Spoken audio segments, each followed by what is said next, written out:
राज्यात लवकरच आणखी एक मोठा राजकीय भूकंप होणार. महाराष्ट्राच्या राजकीय वर्तुळात डिसेंबर एंडिंगमध्ये एक मोठा राजकीय भूकंप होणार असल्याची शक्यता वर्तवण्यात येत आहे. विशेष म्हणजे हा भूकंप एनसीपी शरद पवार गटाला मोठा धक्का ठरणार आहे. या संबंधात राष्ट्रवादी पक्षाने आमदार अमोल मिटकरी यांनी महत्त्वाचे भाष्य केले आहे. राष्ट्रीय सूत्रांकडून मिळालेल्या माहितीनुसार नुकतेच महायुती सरकारचा मंत्रिमंडळ विस्तार झाला. यात कॅबिनेटमध्ये 43 मंत्र्यांचा समावेश व्हायला हवे होते. मात्र रविवारी फक्त 42 मंत्र्यांनीच पदाची शपथ घेतली आहे. त्यामुळे मंत्रिपदाची ती एक जागा कुणासाठी सोडण्यात आली यावर विविध तर्क लावले जात असताना आणि राजकीय गूढ कायम असतानाच आमदार मिटकरी यांचे या संबंधात महत्त्वपूर्ण मानले जात आहे. यामुळे ती जागा कुणासाठी सोडण्यात आली हे स्पष्ट झाले आहे.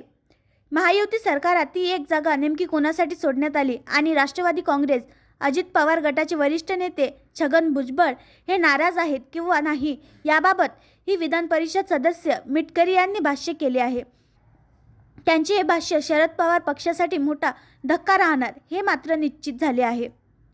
रविवारी नागपूर येथे राजभवन येथे महायुती सरकारचे मंत्रिमंडळ विस्तार होऊन 41 मंत्र्यांच्या शपथविधी पार पडला.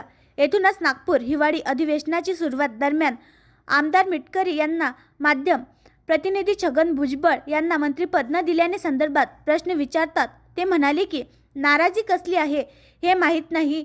राष्ट्रवादी काँग्रेस अजित पवार गटाचे 41 आमदार या निवडणुकीत निवडून आले. या सरकारात पक्षाला 8 कॅबिनेट आणि 1 राज्यमंत्री पद मिळाले आहे. मात्र यामुळे ज्यांना मंत्रिपद मिळाले नाही त्यांना नाराजी असणे साहजिक आहे. आमदार मिटकरी म्हणाले की मला माध्यमातूनच माहिती मिळाली की पक्षातील काही ओबीसी बांधवांमध्ये या संबंधात नाराजगी आहे. ही नाराजी दूर करून त्यांना पक्षाकडून राज्यसभेवर पाठवले जातील अशी माहिती माध्यमांनी दिली आहे. नाराजी असेल तर ती पक्ष पातळीवर दूर केल्या जाते.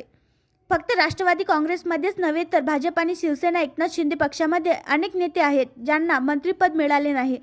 त्यात भाजप नेते सुधीर मुनगंटीवार आणि शिवसेनेमध्ये दीपक केसरकर आहेत. त्यांनीही मंत्रिपदाची शपथ घेतली नाही. यामुळे नाराजी असणे साहजिक आहे.